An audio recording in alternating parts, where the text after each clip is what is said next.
Sports card hobby friends, we're going to dedicate quite a bit of video time today to the WNBA and the morons that run women's basketball, women's professional basketball. So I apologize, but even though that might not be necessarily your thing, I think you're going to want to hear it. I think it's going to be worth your while. Plus, PWCC Auction House is no more. We'll talk through that as well. Stick around.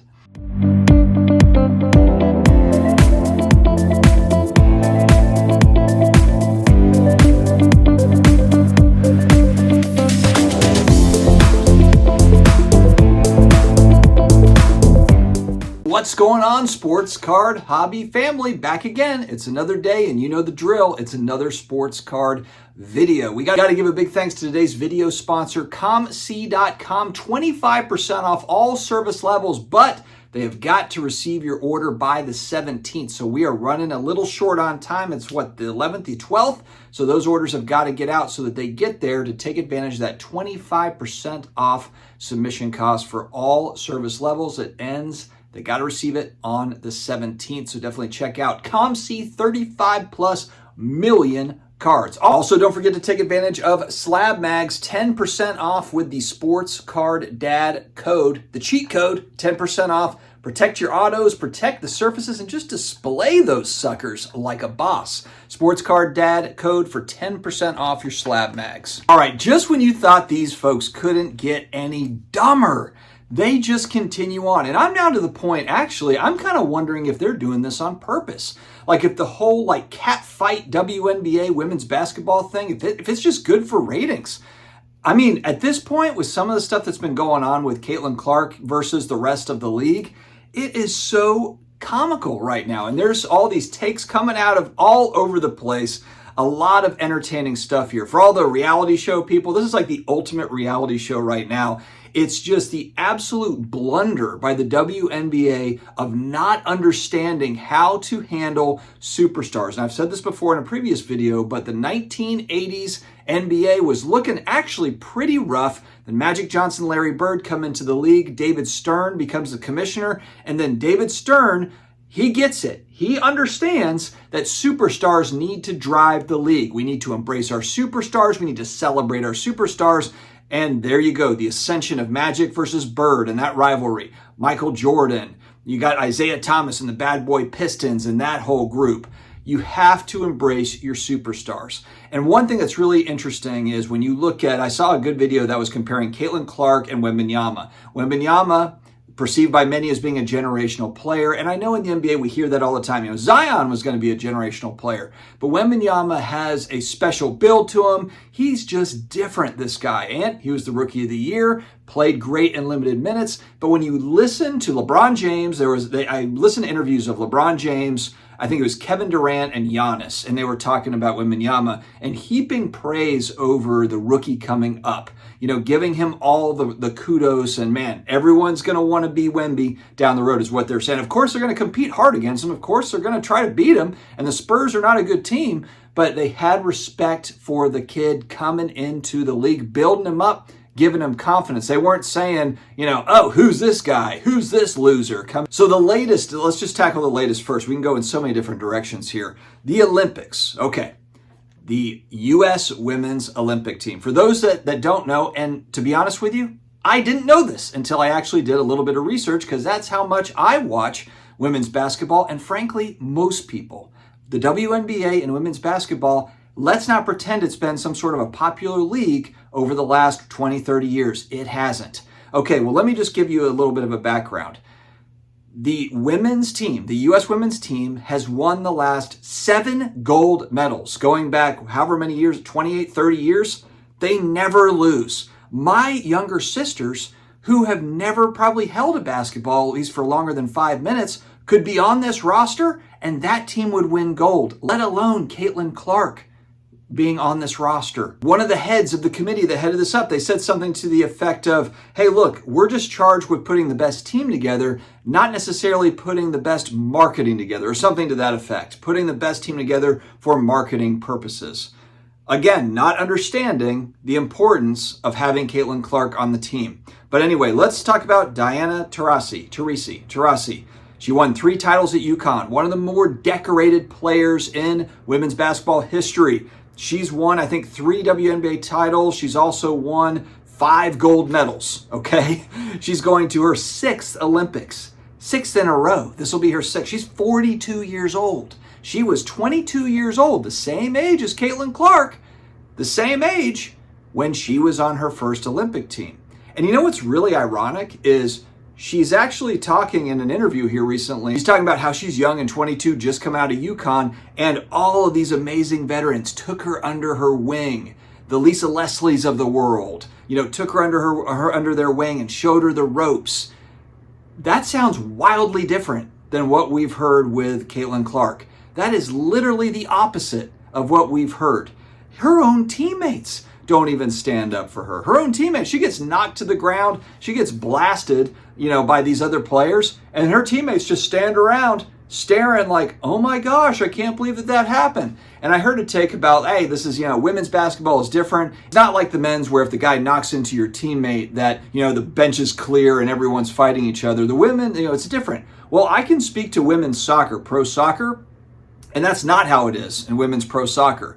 If there's a hard foul on a player, they get into the other team's face. They don't just sit there and watch their teammate get blasted, not help her up, not yell at the other team. So I don't really buy into that. And maybe this is just a women's basketball thing where the teammates don't care about each other, but I don't know. I don't know if I buy into that. Again, I've seen pro women's soccer. It's not that way. I'm more of the opinion that the Fever don't have anybody, and what I mean is the Indiana Fever don't have anybody with guts. The team doesn't have any guts, and also the coach doesn't have any guts. And let me just explain this. So the rest of her team is trying to figure out, okay, we've got this new young player, this star that's coming in, but where do we fit on this roster? It's a me thing. When I listen to the Fever talk, there's no leadership telling them, hey, look, we understand that Caitlin Clark is 22 years old. She's a rookie. She's got to come in and prove herself. But the thing that the coach and I guess the rest of the management have not figured out yet or have not pushed down to the rest of the team is the offense needs to run through Caitlin Clark. It needs to be a Steph Curry style offense. Caitlin Clark should be taking 20 shots a game plus.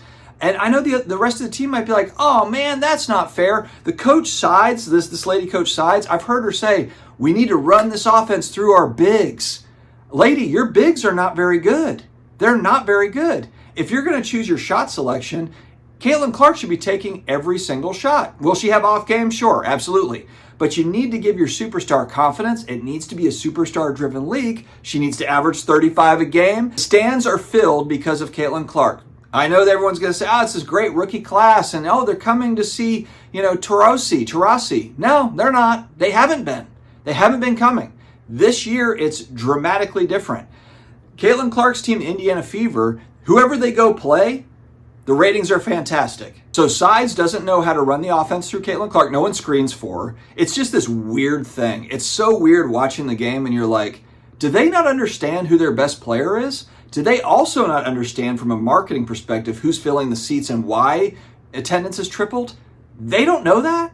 So why aren't they running the offense through that player that is your best player, at least the best shooter? Maybe she's not the best rebounder, or maybe she turns the ball over a little much as a rookie, whatever, but she is your best shooter and it's not even close on the team. Not to mention, if you run the offense that way where you're continuously screening her open, it will open up everything else. Everybody will be keying on her, and she is an elite passer. She will find openings and find her teammates. But right now, she's just a cog in the wheel. She's just like, hey, you're just another person on the team.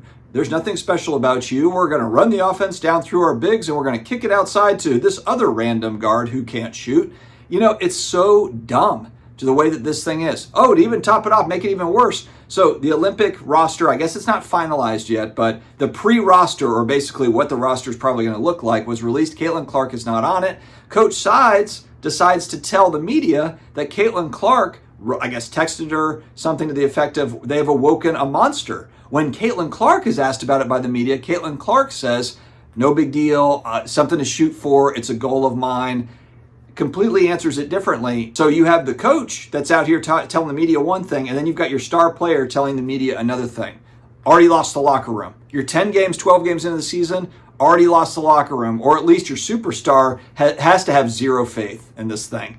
Your superstar has to believe that if they texted that, that's not going to be leaked out to the media. It's a joke, guys. So we have coaches, we have administration in this league that cater to the old heads and cater to, whoever, and they're just not getting it, and they're blowing it. They're absolutely blowing it. Nobody's going to watch Team USA women win their 8th gold medal. I didn't even know that they had 7. I didn't even know that we were on that hot streak for USA women's basketball, and I won't watch it this year. So immediately for the Fever, or at least for next season, new coach that's geared around this. Hey, Caitlin Clark first. The thing revolves around her. She opens it up for everybody else. The other thing is get an enforcer. They need a Draymond Green on that team. They need to find an enforcer or a couple of them that's going to actually stand up to these other teams that are okay pushing her around because they're like, hey, look, this is the Rook. Welcome to the WNBA. They need somebody on their team that says like, hey, you're not going to push her around. You're not going to push us around like that.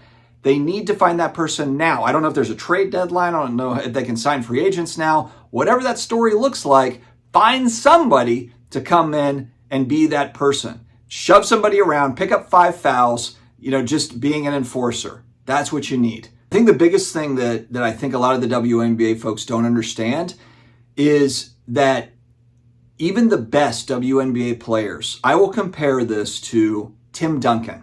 Tim Duncan's one of the greatest NBA players of all time, the big fundamental. He's got 5 titles. The guy was a machine. But, what's the knock on Tim Duncan? First off, he just played on amazing teams, number one. That's why he's got 5 titles. He was solid himself, but he played on crazy teams that were fantastic. Secondly, it's just boring.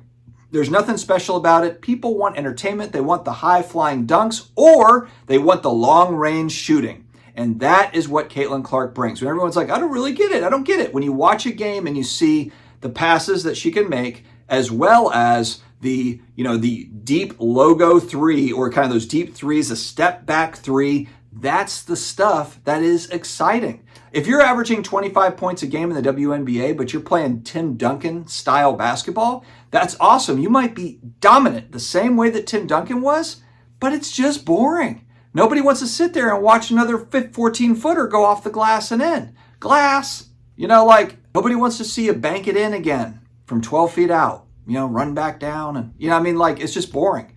So anyway, guys, thank you if you stuck around this long. I know this was kind of a long rantish type thing, but it's just so strange to me that it's happening in sports. I don't know. It's just such a weird thing that I have to get it off my chest. So thank you very much for humoring me and listening to the Caitlin Clark WNBA drama. Next up, PWCC is about to vanish. It's not really going away. Of course, we know that Fanatics bought PWCC, and we've been waiting for this forever. They're going to change it. I actually thought it was going to be like Fanatics Marketplace or something to that effect, but it was going to have the Fanatics name in it for this auction house, not PWCC. And it's happening. It's going to be called Fanatics Collect. Fanatics Collect. That's going to be the auction house. They are teaming up with Sotheby's, which is an interesting one. So I did look up just to kind of get an idea. I know Sotheby's is huge internationally, and they're really known for fine art. That's really kind of the bread and butter for Sotheby's. Not to say they don't sell other things. They sell a ton of luxury items across the board, but fine art is really where, if you look back I think they go back a couple 100 years, this auction house. They are not big in collectibles. I did a quick search. I was just like, I wonder do people buy collectibles like what we're buying off of Sotheby's? They've got some stuff, but there's nothing there that's going to knock your socks off, and it pales in comparison to what they sell in all the other luxury. They got luxury real estate. They got all sorts of different things, Sotheby's. And so that will be interesting. Will that partnership, I guess the big question mark is, will Fanatics gain business because they're able to say, hey, look, send to Fanatics Connect, and all these high-end art people, all these high-end car buyers, these classic car buyers, and these real estate billionaires that are on our auctions all the time, they're going to see your stuff as well through Fanatics Collect. You're going to have access to all of those Sotheby's buyers that you wouldn't normally have. Now, I guess my question, though, is the collectibles that they already have on Sotheby's, are those selling? And I guess, will that whole crossover work? Are the art people going to buy these types of collectibles, graded action figures or graded sports cards or whatever it is that Fanatics Collect has. I guess we'll find out. So that's really the play it looks like for now. There's going to be some added features and different things that they're going to roll out. But guys, the auction space, while it is booming, I mean, we've got company sponsors here on the channel, Hakes Auctions, Pristine Auction, Robert Edward Auctions. I mean, we've got partners here that do loads of business. They're all doing well. All of these auction houses are doing well, and yet it is so competitive, this space. And so will be interesting. Will PWCC move into Fanatics Collect and have the same sort of, I guess, following? Will PWCC customers that have always sent there, will they continue on, or will they say, you know what, I'm going to try something different? You know, you also have the golden eBay, thing that's twirling around too. Will more people go to golden? Will people move? There's so much movement, consolidation, different things happening. But it will be very interesting to watch to see how this unfolds. All right, my friends, thank you very much for joining me again today. Stay healthy, stay awesome, and I will talk to you again later.